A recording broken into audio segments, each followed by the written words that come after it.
Boa tarde a todos, todas. Queria agradecer a presença de todos aqui, muitos colegas do programa de tuberculose, do departamento, mas queria agradecer especialmente a presença da ministra, dos colegas do CONAS, do CONASEMES, da OPAS, do Conselho Nacional de Saúde e da própria Secretaria de Vigilância, porque, como a ministra falou, o propósito, a meta de eliminar a tuberculose, ela realmente exige uma união de esforços que não será uma secretaria, nem sequer um ministério isoladamente que vai conseguir atingir essa ambiciosa meta, mas perfeitamente factível. Eu vou fazer uma apresentação, mas eu queria antes falar um pouquinho da questão da factibilidade, realmente da possibilidade da gente eliminar a tuberculose, até colocando uma meta mais ambiciosa do que a Organização Mundial de Saúde colocou para 2035, né, na sua estratégia pelo fim da tuberculose. O Brasil, nesse momento histórico, né, e vocês vão ter a oportunidade de ver que a gente teve pioras em todos os indicadores epidemiológicos, com alguns avanços que se devem ao esforço hercúleo das pessoas que estão envolvidas nessa luta historicamente, mas do ponto de vista social, nós tivemos um processo de muita... de piora de todos os indicadores sociais nos últimos anos, nos últimos 5, 6 anos, e com isso, a tuberculose, que é uma doença basicamente determinada por esses determinantes sociais, teve um recrudescimento na sua taxa de mortalidade, na sua taxa de incidência, mesmo na taxa de cura, a redução da cobertura vacinal para BCG, e que agora a gente assume com um compromisso bastante ousado de eliminar até 2030, né, assumindo, inclusive, a ministra assumiu e receberá no mês de abril representantes do Programa Global de Tuberculose e do Stop TB, que hoje a nossa secretária está representando a ministra em Varanasi, na Índia, com esse compromisso, né, de colocar a tuberculose no topo da agenda da saúde global, como uma das doenças a serem eliminadas, e a ministra pediu que aqui no Brasil a gente incluísse outras doenças que também são doenças determinadas pelas questões de maior vulnerabilidade dessas populações que têm maior dificuldade de acesso ao diagnóstico, à prevenção e ao tratamento disponíveis no SUS, mas que as pessoas não conseguem chegar. Então, a hanseníase entrará nesse plano de eliminação até 2030. Todas as doenças de transmissão vertical, o HIV, a hepatite B, a sífilis e doença de Chagas entrarão nesse esforço interministerial de eliminação, e aquelas outras doenças que realmente já estão numa fase de eliminação, como a filariose linfática, como o tracoma, como, enfim, várias doenças que não têm a mesma carga de doença, mas que é uma vergonha que a gente, no século XXI, com todas as ferramentas disponíveis para a eliminação dessas doenças, ainda morram pessoas ou sofram, sejam acometidas por doenças que nós já temos a tecnologia de eliminação. Eu passo aqui, não é isso? O controle da... Então, eu vou passar aqui e quero enfatizar que nos anos recentes, vocês vão poder observar que por dois fatores, né, fundamentalmente, pelo impacto negativo da pandemia de Covid-21 e também pelo abandono das medidas de proteção social e do investimento nas questões sociais, nós tivemos uma piora de todas essas doenças que têm esse forte determinante social. A começar pelo aumento do número de casos, a gente já chegou a ter 70 mil casos, que está longe de ser o objetivo, mas a gente já chegou a ter 70 mil casos novos de tuberculose por ano, e no ano passado nós tivemos 78 mil novos casos, com aumento de quase 5% de um ano para o outro.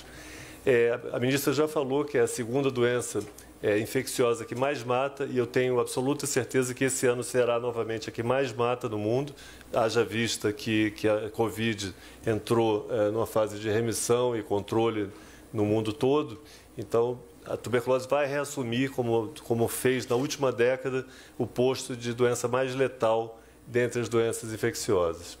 E é do conhecimento de todos que o Brasil é um dos 30 países de alta carga de tuberculose, embora a taxa de incidência não seja tão elevada comparada a outros países menores, mas o volume de pessoas acometidas pela doença é muito significativo, 78 mil pessoas adoecendo a cada ano. Quando a gente passa para a mortalidade, isso fica ainda mais evidente, porque o sistema de notificação ele sofre com o impacto dos serviços. Então, com a questão da Covid-21, houve uma redução de todas as doenças pelo registro, mas a mortalidade, né, é muito mais fidedigno e reflete muito melhor essa piora. Então, vocês podem ver pela linha da série histórica que o ano passado a gente teve a pior taxa de mortalidade por tuberculose na última década e, se fosse mais para trás, seria por muito tempo. Então, nós chegamos a 2,38 mortes por 100 mil, o que significa 5 mil óbitos por ano no ano passado e, traduzindo para algo mais palpável para a gente, são 14 pessoas que morrem todos os dias de uma doença que a maioria da população imagina que já não existe, né? No entanto, morrem 14 pessoas todos os dias no Brasil. Além da questão dos indicadores epidemiológicos, né, de taxa de incidência, mortalidade, é importante ver também que mesmo no Sistema Único de Saúde, em que nós temos o diagnóstico, a prevenção e o tratamento disponíveis gratuitamente, a tuberculose afeta muito a questão da vida econômica dessas pessoas, porque, como vocês também verão, está aqui, os homens de 20 a 64 anos são os mais acometidos pela doença, tendo um risco 3 vezes maior do que outras pessoas, das mulheres da mesma faixa etária. Geralmente, arrimos de família, enfim, são classes C, D e E, que a renda de qualquer um, do homem, da mulher, do adolescente, de qualquer pessoa que possa prover algum rendimento para essa família, é extremamente comprometido, levando aqui quase a metade das famílias acometidas pela tuberculose tenham o que a OMS chama de gastos catastróficos, que a gente aqui preferiu traduzir como um comprometimento de 20% da renda dessas pessoas com o tratamento da doença. Ou seja, não paga pelo medicamento, mas perde emprego, entra em licença, passa a ter um rendimento menor, ou, sendo mais realista, a maioria das pessoas acometidas pela tuberculose são pessoas que já têm condições sociais muito depauperadas, realmente. Então, moradores de rua, pessoas privadas de liberdade, população indígena. Então, que os ganhos da família é todo comprometido na medida em que qualquer membro seja acometido. Aqui as populações, né, eu acabei de falar, mas é importante enfatizar que essas populações são as mais acometidas, pessoas em situação de rua, pessoas privadas de liberdade, vivendo com HIV/AIDS, imigrantes e comunidades indígenas, o que, de certa forma, também nos dá um foco muito objetivo de onde trabalhar. A gente não tem que trabalhar com foco em toda a população, mas especificamente dando prioridade a essas populações, a gente tem condições de impactar e realmente eliminar. Trabalhando com o Ministério da Justiça, por exemplo, na questão das pessoas privadas de liberdade, trabalhando com o Ministério das populações indígenas, obviamente com essa população, trabalhando com MDS em todo o suporte social que a gente pode prover às pessoas em situação de pobreza. Enfim, são 7 ministérios envolvidos. A gente encaminhou para a ministra, ainda ontem à noite, a minuta dessa portaria, para que a gente possa, até abril, começar a articular com os outros setores, para que a gente possa dar essa resposta o mais rapidamente possível. Aqui, esse slide reflete também algo que a gente enfrenta em toda a sociedade hoje, fruto de parte da população negacionista, em que houve uma redução das coberturas vacinais em todas as doenças. Na tuberculose, a gente tinha historicamente, era até difícil explicar para a imprensa, como é que a gente tinha coberturas de mais de 100%. Sempre tivemos coberturas acima de 100%, porque o cálculo da população não era preciso e a vacinação nas unidades de saúde era precisa, então a gente vacinava mais gente do que teoricamente existia na população, né? Especialmente nas crianças recém-nascidas, que hoje, ou que sempre tiveram, eram vacinadas no momento do parto, do nascimento. Então, mesmo essa população de nascituros, a gente hoje está com a cobertura de 88%, quando tivemos durante muito tempo coberturas de 100% ou até mais de 100%. Esse é um esforço que para a gente é absolutamente fundamental, ainda que a BCG, a vacina, não confira imunidade pela vida toda, pelo menos a tuberculose na infância e as formas mais graves são prevenidos. Então, houve essa redução da notificação, que eu já expliquei, por conta da Covid, aumento da interrupção do tratamento pela dificuldade de acesso, inclusive, né, por todo o período da pandemia, que a locomoção também era mais complexa. Houve, consequentemente, diminuição da taxa de cura. A gente sabe que uma pessoa tratando corretamente tem taxas de cura acima de 95%, quase 100% das pessoas que tratam adequadamente são curadas, mas a gente teve uma importante queda para 66,5% de cura em 2021. Aumento das populações, né, não só dos casos em populações vulneráveis, mas aumento das populações, mais gente morando na rua, mais gente privada de liberdade, mais gente pobre, mais gente em situação de miséria. Há aí, e hoje esse lançamento dessa campanha é importante por isso também, a questão do desconhecimento da doença, falta de informação, é fundamental que a gente tenha essa comunicação e que a imprensa divulgue que a tuberculose não é uma doença erradicada, é uma doença presente no nosso meio, né, e que mata 5 mil brasileiros por ano. Falando agora mais de uma agenda mais positiva, que são nossos compromissos daqui para frente, né, como a ministra falou, hoje, amanhã, sábado, em Varanasi, vai ser criado esse comitê, coalizão de líderes, né, composto pelo ex-presidência do G20, a Indonésia, a atual presidência do G20, a Índia, e a futura presidência, a partir de dezembro, que é do Brasil. E esses 3 países, representando o G20, querem formar, a partir de agora, uma ampla coalizão com o maior número possível de países para chegar na Assembleia das Nações Unidas em setembro, em Nova York, com a agenda da eliminação da tuberculose global e não isolada, porque a gente tem muita clareza, a OMS, a OPAS repetem muito isso, e é verdade, tuberculose em um lugar, tuberculose em todo lugar, porque no atual momento que a gente vive de globalização, não é possível eliminar a tuberculose apenas num determinado lugar sem que esse enfrentamento seja feito globalmente. Então, nossas metas alinhadas com a OMS e com os Objetivos de Desenvolvimento Sustentável são reduzir a incidência em 90% até 2030, aqui ainda até 2035, porque é o compromisso com a OMS. Mas a nossa proposta daqui para frente é até 2030 eliminar a tuberculose, reduzindo a incidência em 90%, reduzindo a mortalidade também em 95%, o que significa, em números absolutos, no Brasil, 10 casos por 100 mil, a incidência, desculpa, eu falei mortalidade. Agora a mortalidade, 95%, o que significa morrerem no máximo 230 brasileiros por ano até 2030, quando hoje nós temos 5 mil mortos. Para isso, a gente pretende, e eu queria muito uma mensagem importante para a imprensa, a gente não está falando aqui de erradicação, erradicação só se atinge com doenças imunopreveníveis, né, como cólera, como poliomielite, como, enfim, as doenças que foram varíola, as doenças que a gente eliminou foi porque temos vacina e temos cobertura vacinal. Doenças que não têm vacina a gente elimina como problema de saúde pública, mas não erradica.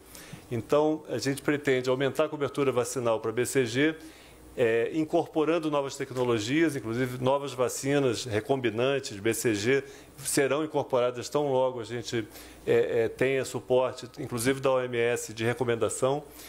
Ampliar, isso é absoluta prioridade, ampliar o diagnóstico e ações de prevenção. Então, mais uma vez ilustrando, existem mais de 10 milhões de pessoas com tuberculose todos os anos no mundo.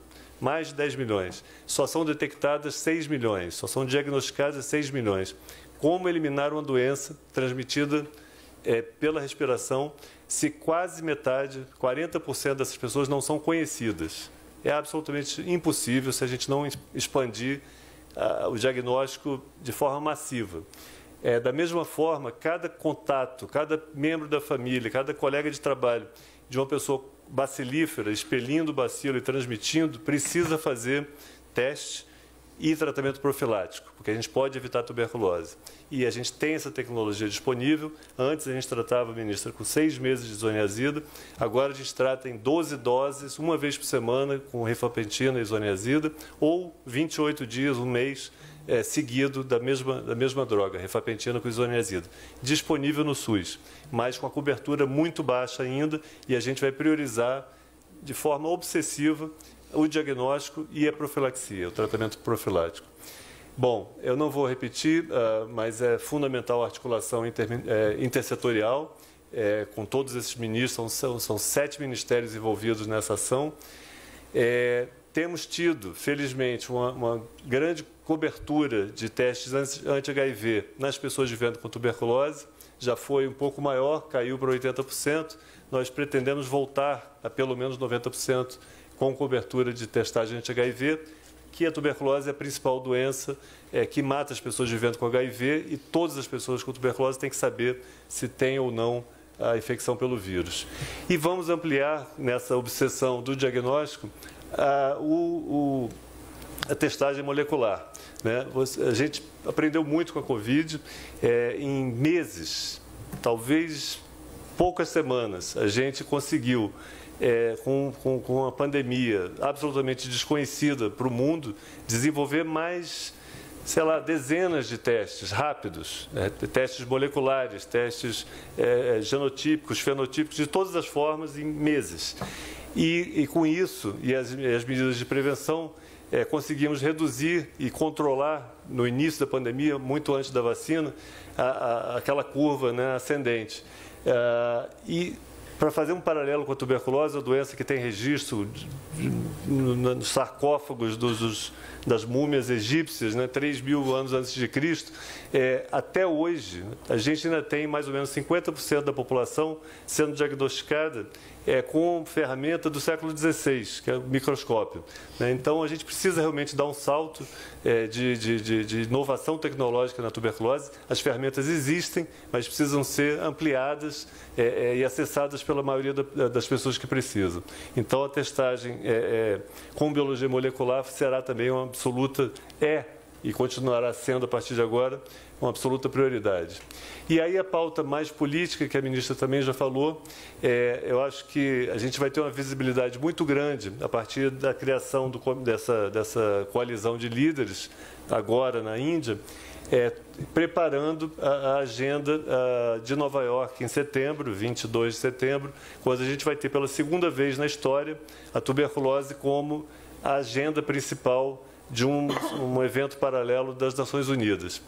Nós conversamos há 2 semanas com a ministra, e a tentativa é que o presidente Lula, que fará a abertura da Assembleia das Nações Unidas, possa também participar dessa agenda da tuberculose, com seu compromisso perante o mundo da eliminação da tuberculose, mas a ministra Nízia, já que a gente não tem governabilidade na agenda do presidente, caso ele não possa, nós não sabemos ainda o dia da abertura e do evento paralelo, se será possível que o presidente permaneça, mas ela assumiu o compromisso de estar nessa reunião paralela. Portanto, o Brasil terá uma visibilidade muito grande nessa agenda de eliminação da tuberculose. E o mais, acho que já falamos aqui, mas eu fico, para encerrar, bom, é importante que se diga também o que se fez em termos de inovação tecnológica. Temos o fluxo lateral do LAM, que é um diagnóstico importante para pessoas bastante imunocomprometidas, mas eu estou vindo, né, de 7 anos de trabalho na OMS, onde eu trabalhava especificamente com inovação, e nós temos no pipeline, enfim, já na fase 3, já quase no mercado, pelo menos outros 6 testes diagnósticos que não precisam que a pessoa esteja com CD4 abaixo de 100 ou muito comprometido. Com CD4 de 400, de 600, já são detectáveis. Então, a gente vai ter que trabalhar muito com a Conitec para poder incorporar essas tecnologias novas, com a Anvisa para aprovação de novas tecnologias e, obviamente, a nossa parte de implantação e escala de todas as coisas com evidência científica para serem implementadas. A questão também do incentivo à pesquisa é fundamental, porque só com isso a gente consegue promover e adotar as inovações e, enfim, eu fico extremamente satisfeito que eu assumi a direção do departamento há 2 semanas, 3 semanas agora, dia 2 de março, e está hoje aqui nessa mesa com todos os colegas e a ministra prestigiando um evento em que a gente coloca a tuberculose como uma prioridade de governo, é extremamente gratificante. Eu queria agradecer e agradecer o trabalho de todos vocês ao longo do tempo e a resiliência também para manter essa pauta como prioritária. Obrigado.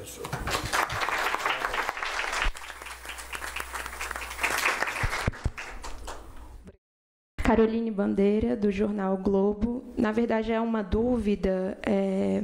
Eu gostaria de entender melhor a diferença entre erradicação e eliminação, que não ficou tão claro para mim. Obrigada. Obrigado por uma pergunta do tema. Eu respondo com muito prazer, porque muitas vezes a gente dá entrevistas e no dia seguinte o lead da matéria é: novo diretor fala que vai erradicar a AIDS, ou tuberculose, ou hepatite, ou qualquer coisa. Na verdade, erradicar é acabar de uma vez por todas, definitivamente. Não ter mais nenhum caso daquela doença no mundo, na verdade. Porque, como eu disse, se tiver em algum lugar, todos os lugares estão ameaçados. Então, se você tiver cólera no Brasil, na África, na América, na Europa, você tem cólera em todos os lugares, porque não está erradicado. Erradicar não existir mais casos. Eliminar, como a gente coloca aqui no título, eliminar como problema de saúde pública, ou seja, continuará havendo pessoas com determinadas doenças. Hoje a discussão é tuberculose. Então, a gente vai continuar tendo pessoas com tuberculose, mas menos de 10 pessoas por 100 mil habitantes. Então, a gente terá, hoje a gente tem 36,3 pessoas com tuberculose por cada 100 mil pessoas. Então, a gente quer reduzir quase 1/4 do que a gente tem hoje, deixar de ser um problema de saúde pública. A meta é a erradicação, mas só quando houver vacina que previna 100% dos casos. Enquanto a gente só tiver medicamentos, a gente controla, elimina, mas não erradica.